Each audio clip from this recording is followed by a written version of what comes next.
मोहोळ बस स्थानकासमोर छत्रपती संभाजी महाराज यांचा बसवण्यात आलेला पुतळा अधिकृत आहे किंवा कसे याच्याविषयी आम्ही सदर जागा जी NHAIच्या अधिकृत अधिकाराखाली आहे त्यांच्याकडे प्रकल्प संचालक NHAI यांना पत्र दिलेलं आहे की सदर जमीन ही राष्ट्रीय महामार्ग प्राधिकरणाच्या मालकी अधिकरणाखाली आहे का, तसंच सदर पुतळा बसवण्याकरता त्यांनी अधिकृत परवानगी दिलेली आहे का आणि या संदर्भामध्ये त्यांची पुढची भूमिका काय आहे याच्याविषयी आपण माहिती मागवलेली आहे। त्याचप्रमाणे सद्यस्थितीमध्ये सदर पुतळ्याच्या सुरक्षेच्या अनुषंगाने आम्ही सफिशियंट बंदोबस्त नेमलेला आहे।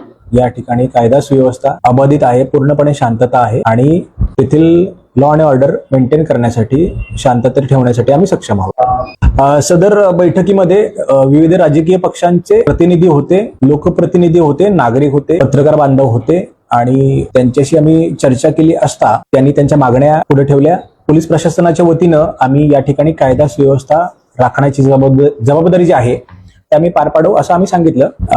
त्याचप्रमाणे त्यांचे अन्य जे मुद्दे होते ते अन्य विभागाशी निगडीत असल्यामुळे सदर मुद्द्यांबाबत अन्य विभागांच्याकडून अधिकृत माहिती मिळणं अपेक्षित आहे। या ठिकाणी आम्ही 2 RCP, 1 QRT, आम्ही स्वतः आमचे PI साहेब, त्याचप्रमाणे एक 7 अधिकारी आणि 50 कर्मचारी त्या ठिकाणी तैनात आहेत। आम्ही याच्याविषयी नियोजन केलेलं आहे। कोणत्याही प्रकारे गैरप्रकार, कोणताही प्रकार घडणार नाही याची आम्हाला खात्री आहे। आम्ही यासाठी सक्षम आहोत। याविषयी आमचा तपास चालू आहे। आमच्याकडे खात्रीशीर माहिती येतात, तथ्य आधारित ऑब्जेक्टिव्ह फॅक्च्युअल माहिती आम्ही आपल्याला देऊ। त्याचप्रमाणे कोणतीही कायदेशीर प्रक्रिया केल्यानंतर त्याच्याविषयीची माहिती आम्ही आपल्याला देऊ।